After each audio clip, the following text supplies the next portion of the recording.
and thanks for joining us on Chicago Tonight. I'm Brandis Friedman. Here's what we're looking at. The people of Chicago know that their mayor is entirely focused on their needs right now. Chicago Mayor Brandon Johnson sits down with our Heather Cherone to talk about his tenure so far. It's at the center of a deadly cruise ship outbreak, but what is the Hantavirus and what does the outbreak tell us about our relationship with wildlife?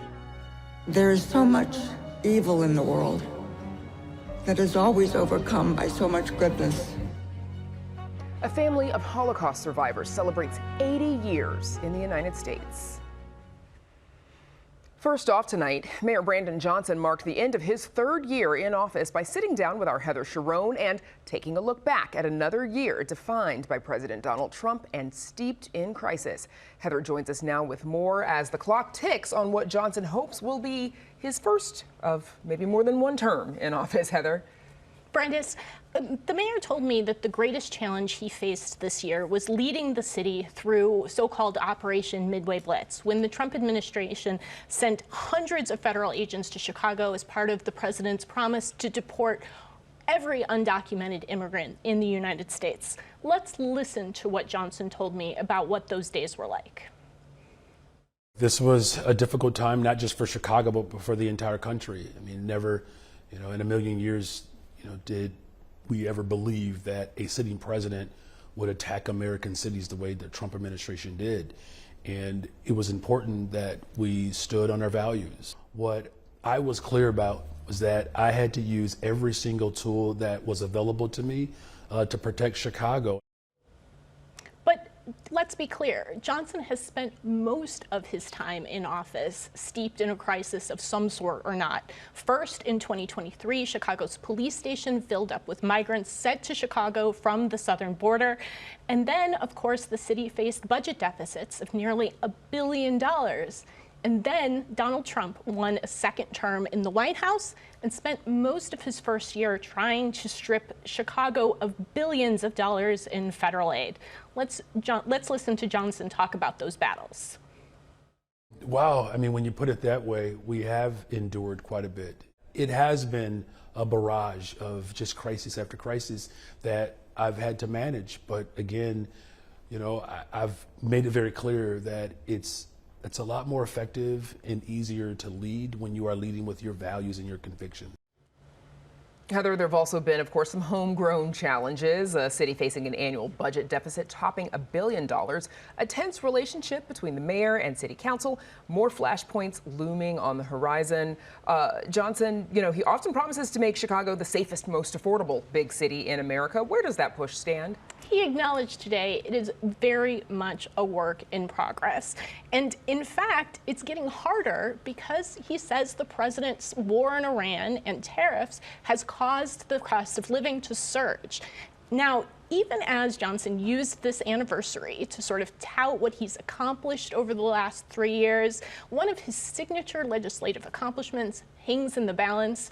Next week, the city council is scheduled to vote on a proposal that would essentially freeze his effort to end the tipped minimum wage in Chicago. Now, earlier this week, his staff told me that the mayor supported this deal, which would put it on ice for 2 years and deny tipped worker 2 planned raises this July and next July. But let's listen to what he told me today. I believe the 5-year ramp was designed as a compromise to help small businesses, develop a business model that could keep up with the cost of living. But again, I'm going to look at this measure as closely as I possibly can. But my desire, of course, is to make sure that workers get their raises. Of course, with any Chicago mayor, Johnson is going to have to decide whether or not he is running for re-election this summer. Did he give you a sense of which way he's leaning? He didn't. He insisted he is focused on the future and working for the people of Chicago. You wouldn't expect him to say anything different, right? But he did acknowledge that it's perhaps unlikely that he will achieve any other major legislative accomplishment in the next year.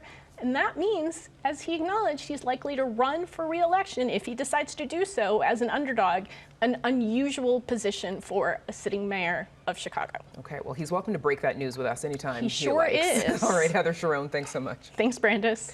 And you can read more about Heather's sit-down with Mayor Johnson on our website. It is all at WTTW.com/news. Chicago Tonight is made possible in part by the Alexandra and John Nichols family, the Polk Brothers Foundation, and the support of these donors.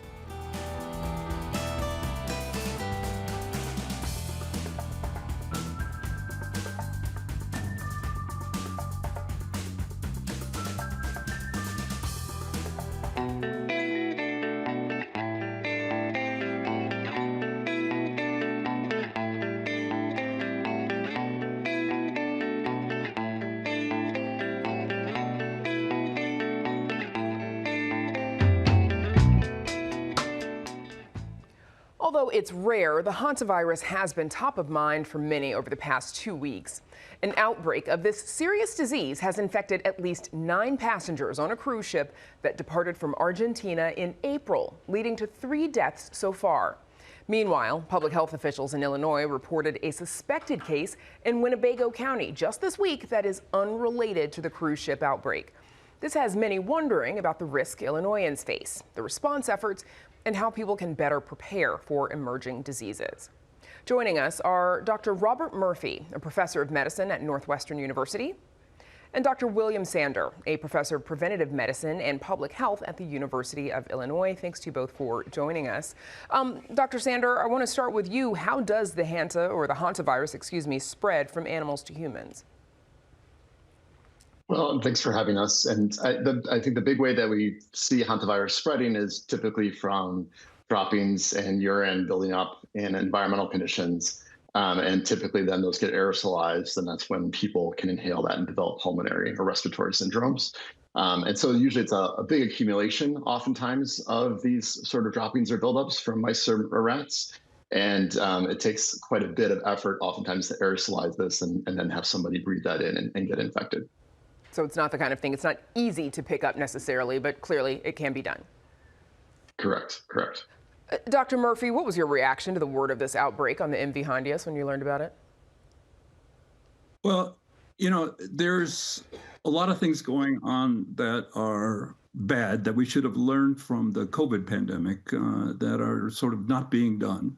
For one thing, although the virus here in the United States, the hantavirus in the United States, which is called Sinombre, is only transmitted, as Dr. Sanders said, from urine droppings and feces from these mice. But the Andes virus, which is the one involved in the cruise ship, is a completely different virus and can transmit person to person. And many of the people who have tested positive, some of them have no symptoms. So it's turning everything around at this particular point. And as I understand, Dr. Murphy, it took health officials on the ship a while to realize that it was hantavirus that they were dealing with. Well, first of all, it's not that common. Now, in Argentina, it's 15 to 18 times more common than in the United States. We have about 30 cases per year in the United States. They had 100 cases in the last year. So compared with, the population is about 1/6 the United States. So they have quite a bit more. Why is that? It could be the animal itself. It's a different animal. Each type of animal has a different kind of hantavirus. But it could also be because humans are also transmitting it. We don't really know. It's just, it's very unfortunate. And, we have and people keep saying, oh, you have to be in a rural area. There has to be mice running around or whatever. The cases here in the United States, it was Gene Hackman's wife living in a very nice house in New Mexico who got it. And, you have a luxury cruise ship where, 3 people died before they even figured out what was going on. So it can still happen. Dr. Sander, we have a lot of rodents. Chicago's known for its rat population. Why is hantavirus not much of a threat here in the city? It's not much of a threat because, the mice that as Dr. Murphy alluded to, Sinombre strain of hantavirus is not readily transmitted by most of the rodents that we have here in the Chicago area. So it's not as big of a concern. We typically see a lot of the Sinombre hantavirus cases in the western part of the U.S. because the species of mice is most readily apparent there. And it's also the environmental conditions we suspect to be more favorable to, with it being more arid and wooded areas as well. To that end, Dr. Murphy, what level of concern should people in Chicago or even the rest of Illinois, because there was a separate case, unrelated case in Winnebago County, but what concerns should folks have? Well, Dr. Sanders really pointed out this is primarily a disease of the western states, especially the Four Corner area of the West. However, we've had 8 cases in Illinois, including the one you just mentioned that was in the Rockford area in Winnebago County. So you can definitely get it here, and those cases are pretty well documented, and they were definitely related animal to man. It was not human to human at all. That's not happening in the United States, which is a good thing. Can things change? You bet they can change. If that virus can find, if the Andes virus can find a host here, a type of rat or mouse or something like that, it could be really a game changer. Dr. Sander, beyond hantavirus, are there other health concerns that come up because of the interaction between humans and wildlife that could occur even locally? For sure. I mean, we're always concerned about new emerging diseases. We've had a prime example, obviously, with dealing with COVID-19, and where it made that jump and went human to human and caused a global pandemic. But we even have cases now where we're concerned about bird flu, highly pathogenic avian influenza in the last 3 years, as that's made the news and made it into cats and made it into dairy workers as well. We haven't had any cases of that in people in Illinois, but we certainly have had cases in wild birds here in the state. And so that's one of those that we keep a ready eye on. And then I think the other piece is rabies is another one that we always think about from a zoonotic disease standpoint. And bats are a big carrier of rabies. And we certainly have rabies here in Illinois. We have about 80 to 100 cases of rabies in bats diagnosed every year. And so that's always a concern from our standpoint of trying to monitor that and make sure that you're taking necessary precautions around wildlife. Dr. Murphy, how are public health institutions responding to this outbreak?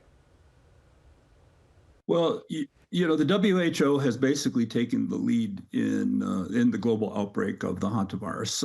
As you know, the United States withdrew from the WHO earlier this year. And we're basically picking up the information from the newspapers and just interpersonal contacts that exist there. All the people that were leading the agencies that would be working on hantavirus at the CDC have left the CDC. They've been either fired or they took early retirement. All those positions are empty right now, so there's a lack of leadership there. The director of the CDC is the same director of the NIH right now. He's doing it as an interim role, is not trained in infectious diseases. So there is a lack of leadership at our major health institutions and the Department of Health and Human Services in general. Okay. There seems to just be this focus on, the toxicity of vaccines, and that seems to be the only thing they are thinking about. Right. Sounds like some concern then for medical professionals who look to the CDC, as far as from what you're saying is what it sounds like. That's where we're going to have to leave it for now. That's at the highest level. The states are doing a very good job. Typically it's the feds leading everything, but now it's the states that are leading it. Okay, different situation, of course, happening today. That's where we'll have to leave it. Doctors Robert Murphy and William Sander, thanks to you both for joining us. Thank you. Thank you for having me. Up next, a remarkable true story of surviving the Holocaust.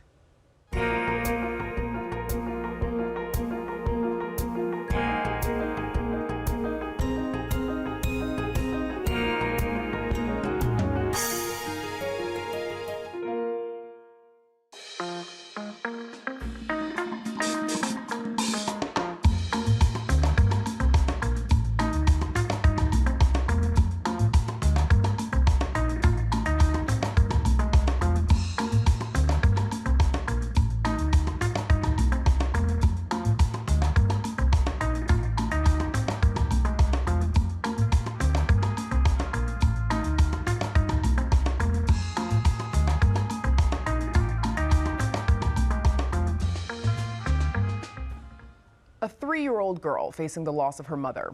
a Catholic father who converted to Judaism, fighting to keep his children alive in Nazi Germany. And 7 siblings who found refuge in the United States but were forced to endure separation from one another. Those are the stories told in the award-winning documentary UnBroken, tracing the extraordinary survival of the Weber family during the Holocaust. Now, 80 years after the siblings arrived in America, the Weber family is celebrating that journey with a screening of UnBroken on May 20th at the Wayfarer Theater in Highland Park.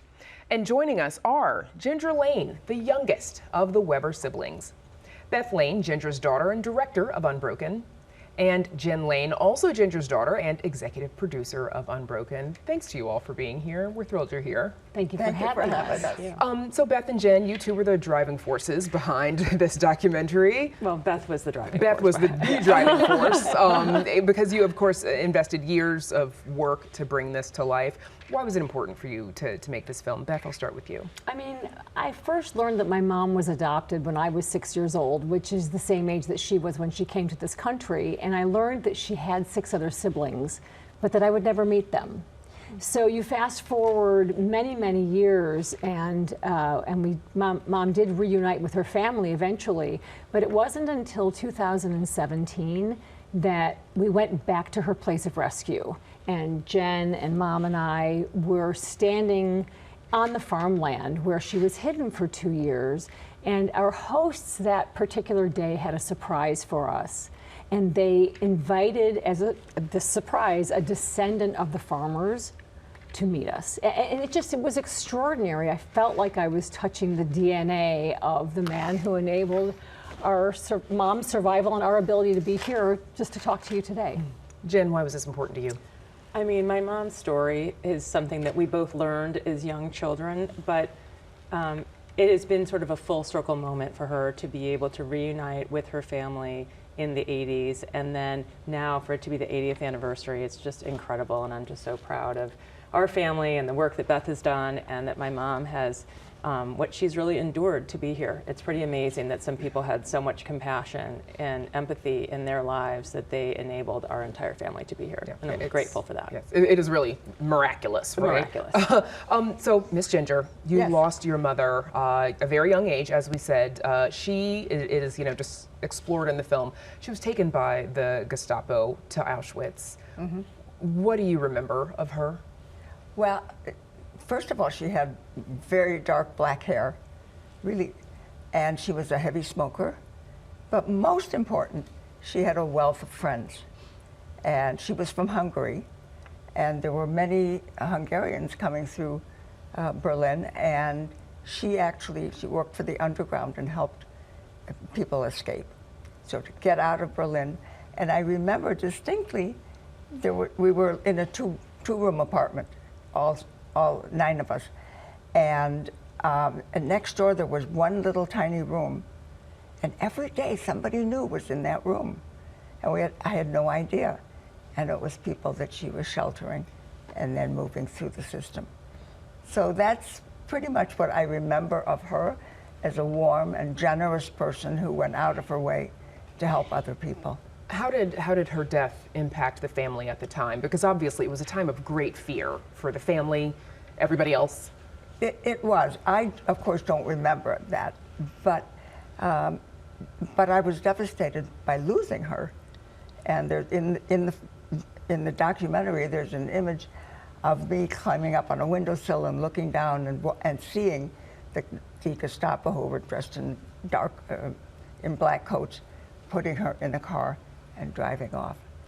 And I was home alone. So as a 3-year-old only really focuses on what's going to happen to me, rather than what's going to happen to my mother. I didn't know that I would never see her again.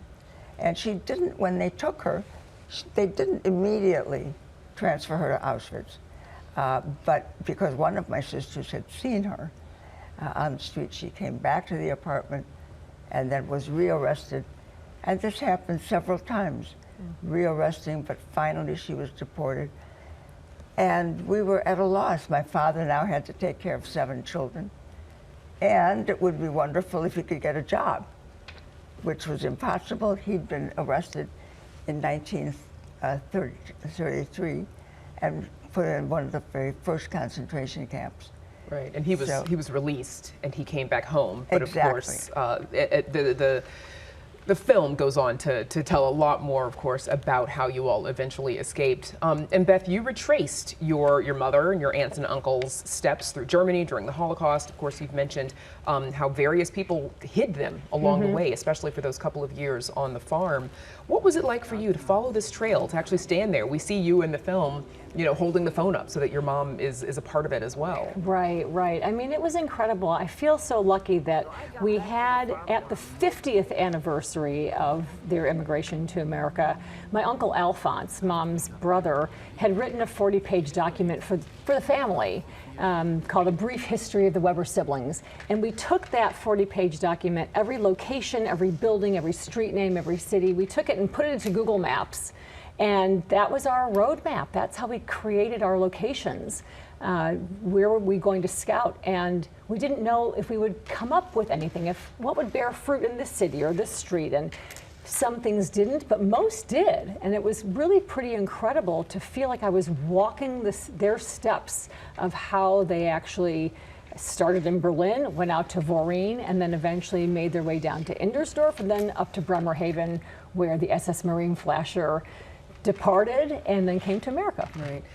There is a scene that I want to share during which your sister Ruth, she manages to bike from a small village in Germany back to Berlin despite a Russian air assault. You and the rest of the family are already on the run at this point, so you've been separated. Let's watch.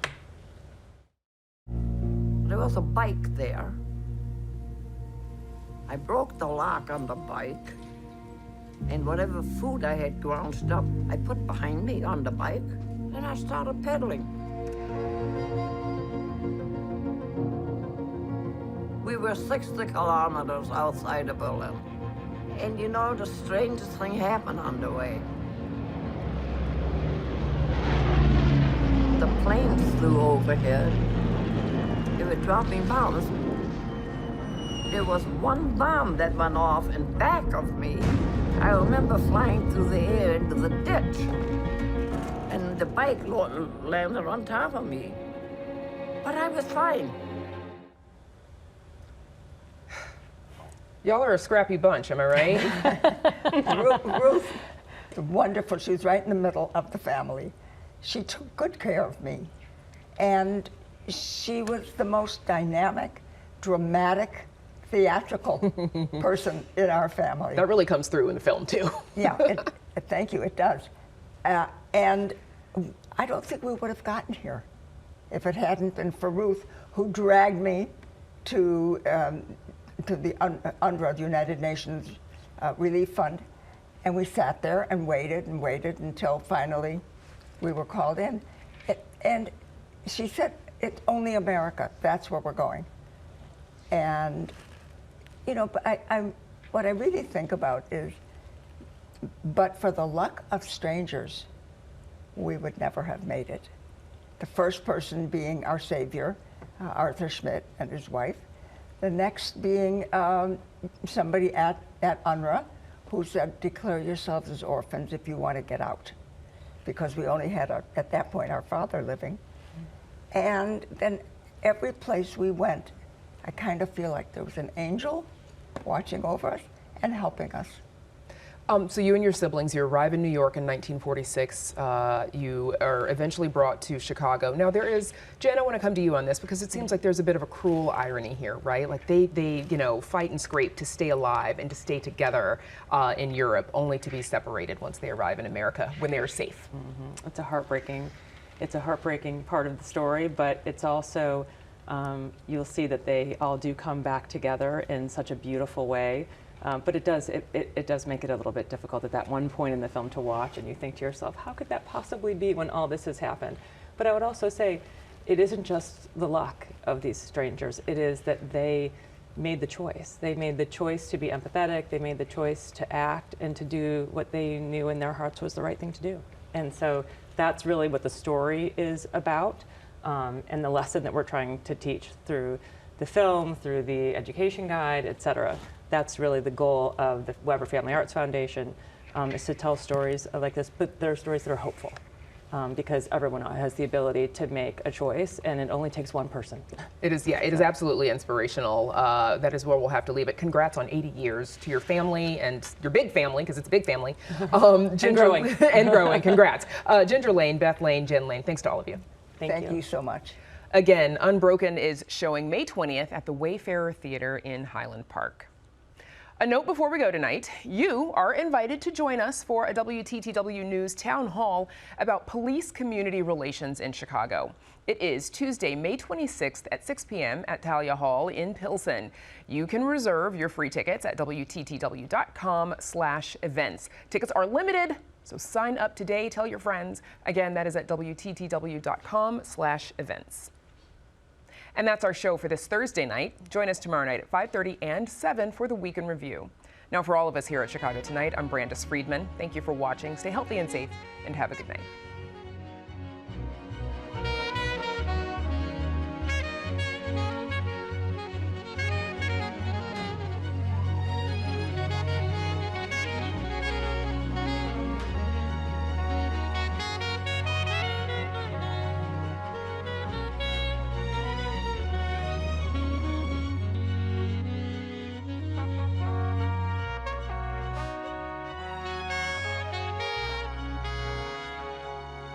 Closed captioning is made possible by Robert A. Clifford and Clifford Law Offices, a Chicago personal injury and wrongful death firm that supports educational initiatives in the legal profession.